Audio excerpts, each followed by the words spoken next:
Thot Ibn Abasi radiallahu ta'ala anhu kështu: Ja sahibe dhem, o ti që bën mëkat. Këtu në këtë thirrje nuk përjashtohet me asnjëri prej neve, apo? Ka çdo kush prej neve në diçka rrëshqet. Ja sahibe dhem, o ti që bën mëkat. Mos u ndi i sigurt asnjëherë nga pasojat e shëmtuara të mëkateve. Kur mos u ndi i sigurt. Nga se thot Ibn Abasi, për çfarë arsye mos të ndihet i sigurt? Për shkak të kësaj që e tham në fillim. Nga se ajo që e përcjell mëkatin në shumicën e rasteve, thot Ibn Abasi, është më e shëmtuar dhe më e keqe se vetë mëkati.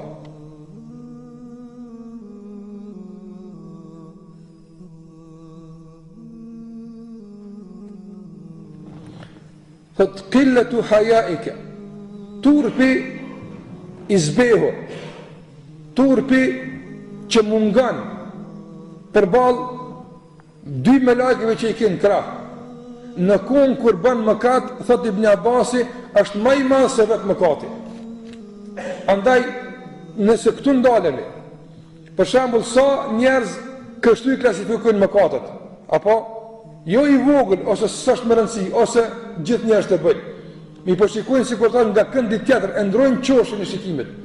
Dhe thash me shikojnë, për t'i kisha pas në dy krah filonin për njerëzve, a do t'a bëja këtë mëkat kur? Andaj këta me lajke që në kraj ka qytë Allahu kiramen katibin. Këta janë kiram, këta janë bujar, fisnik. Nuk ka ma bujar dhe ma fisnik se këta.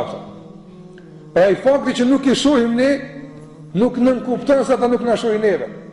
Prandaj në nënçmimi i tyre dhe pa turpi që e tregojnë përballë tyre, është më i madh se vetë mëkati që e duke e bë.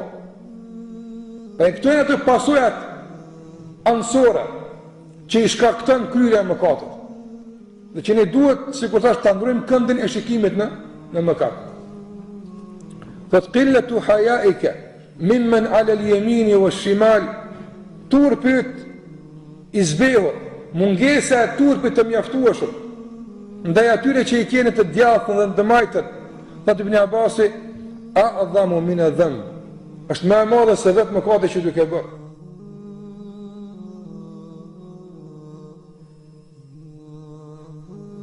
Pasa thot Ibn Abasi, wa dahkuka, të qeshit e tu të vazhdueshëm, ke bu mëkatin para 5 muje, apo dhe mas 5 muje ke nis me kesh, i normalizu kurgjë, edhe pse 5 muje nuk e manë mërzia e mëkatit kërkan, e manë 5 minuta, 10 minuta. I po të nesërmen, e shenë se është normalizu qenja ti dhe ka filluar jetën e përditshme. Ndërsa thot Ibn Abasi, të qeshrit e ty, të qeshrit tënd, duke mos qenë i sigurt se çfarë ka bërë Allah me mëkatin tënd, kë siguri, kë qeshje, thot Ibn Abasi, është më e madhe se vetë mëkati që ke bërë.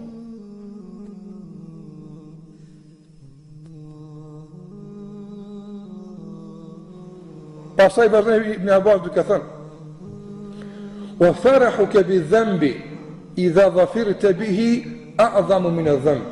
Edhe gëzimi yt për mëkatin kur të arrish me bë është më i madh se vetë gjunahi. Sa njerëz për shembull apo aplikojnë në për banka për të marrë kredi dhe nuk e din a do t'i aprovohet kjo kredi apo jo. Dhe në momentin kur të nisi është aprovuar kredia për kamat, çfarë do qofte për me përdor, gëzimi ti është shumë i madh. Ibn Abbas i thot, të gëzuarit e tënd me këtë gjuna, në këtë rast, e që ti nuk e llogarit në mëkate që do të më punu për to, është më i madh se vetë mëkate që e ke bërë marrën e kësaj kamate.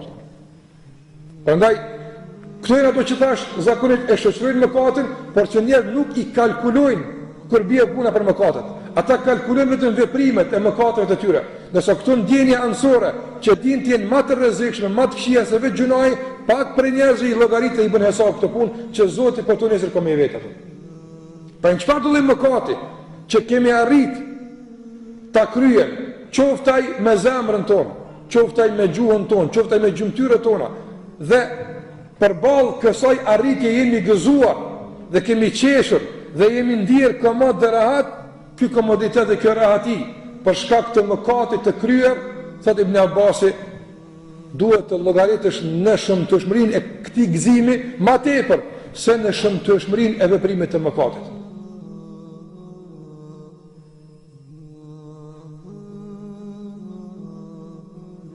Pastaj thot Ibn Abbas radiallahu ta'ala në vazhdim, thot, u huznuke, edhe mërzia jote, dëshprimi që e përjeton në momentin kur të ikë mundësia me e bu gjunajnë. Mërzit e njerëz, është më e madhe se vetë gjunajnë ato. Për nga njëre e bon gjunajnë, mi po mos u gëza, ose ndodh me të ikë mundësia me bu gjunajnë, gëza u pëse të ka ikë mundësia, alhamdulillah në paskarut ato. Ose s'pa ku mos e shoqëra me dëshprim dhe me mërzia ato. Dhe kjo reflektuat në aspekte të ndryshme të jetës tona. Disa janë shumë të qarta, por disa ndoshta nuk janë shumë të qarta që ne nuk llogaritim me to. Për shembull konkret, çështja e humbjes së kohës në shikimin e futbollit, që është bërë problematike ato. Edhe është bërë dukurie për hapën të njerëzve ato. Thonë që 90 minuta njeri me i kalu duke shikuar diçka që s'ka dobi në të as dunja as në ahiret. Kur fort dobi e s'ki, as parës fitan e as xhenet fitan. Kur gjë. Në kjo është humbje kohë 100%. Ka disa veprime që humb kohë në ta, po ka fitim. Ka me fitim dikur apo. Kjo është 100%. Kur fort fitimi s'ka ato. Krahas asaj që humb kohën, apo e shton mëkatin e humbjes së kohës kur të mërzitet që s'ka fitu ekipi që ka dashur me fitu apo. Kjo është ekstra. A këtë gjuna së dhe të rritë kërkush?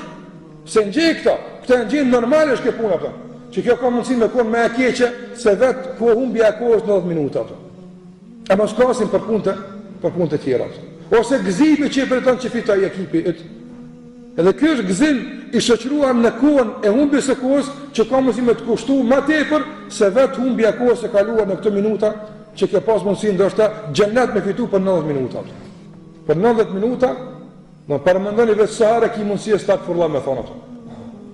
Apo, në qofë se mbrenda 1 minuti, mesatarja është me thonë 100 herë stakfurullah, për 1 minut. Apo, në gjeja të me 90 minuta, 100 herë 90. Sa herë mund e stakfurullah me thonë ato. Ati e dinë se me një e stakfurullah të pranuar hinë gjenet, veç me një. Një e stakfurullah, Allah me të pranush kanë gjenet. Kështë ti falë gjenahat. Përna mbrenda 90 minutave, pa ato shtojcat që ka mundësi më ushtu, apo sare ki mundësi me thonë estakfirullah. Mos them sare ki mundësi me thonë subhanallah, e mos them sare ki mundësi me thonë alhamdulillah e kështë më radhë. Për këtë arsye, gëzimi dhe piklimi i shoqëruar në këtë rast, e shtan shëmtueshmërinë e veprës ime duke e bërë atë. E që thash fatkeqësisht nuk e bën e hesab kët asnjëherë, në qoftë se ndonjëherë na bjen mend se jena kon të bëkeq atë. E kjo është që e përmena se duhet me andru këndin e shikimit tonë në mëkatin që jemi duke e bërë.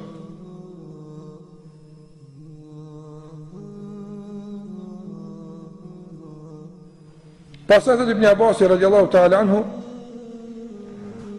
u khawfuka min ar-rihi idha harrakat sitra babika, edhe frika jote në momentin kur era e lëviz, atër s'ka pas dyrë, kështë që mbyllën, apo i kanë pas dyrt nga lkura ose nga ndonjë material caktun, po që s'ka qenë i fort, era ka mujtë me lëviz.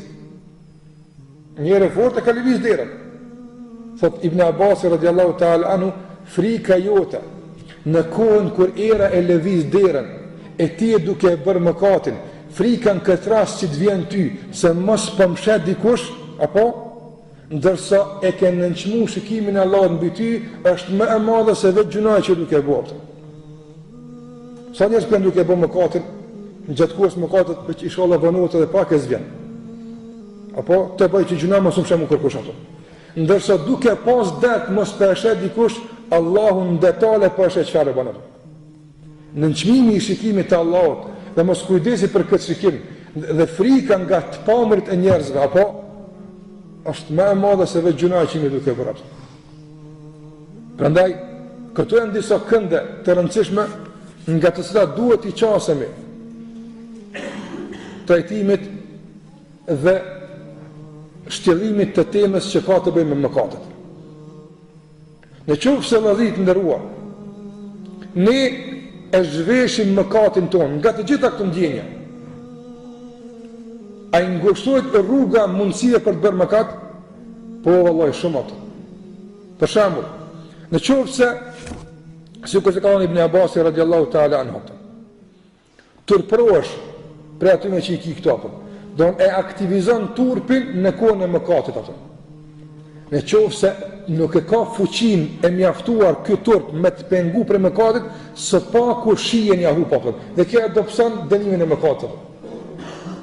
Në qoftë se në kohën e kryes së mëkatit aktivizohet gjithashtu mërzia pse po e bëjmë, dëshpërimi, gëzohemi në çdo s'ka pas mundësi me e bë, turprohemi pe Allahu dhe kemi frikë mos po na sheh Allahu xhallahu ala, ose them qysh be bën këtë gjuna për Allahu po të sheh.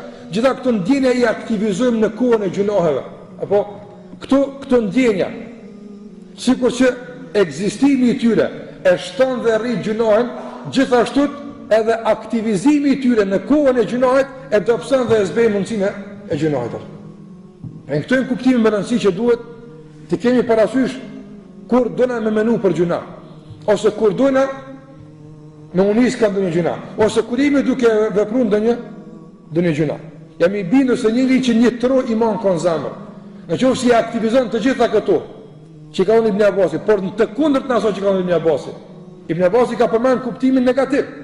Ne i përdorim pozitivisht. Me lejen e Allahu xhallahu ala kanë më na ngushtuar shumë rrugën e bërjes së mëkatit.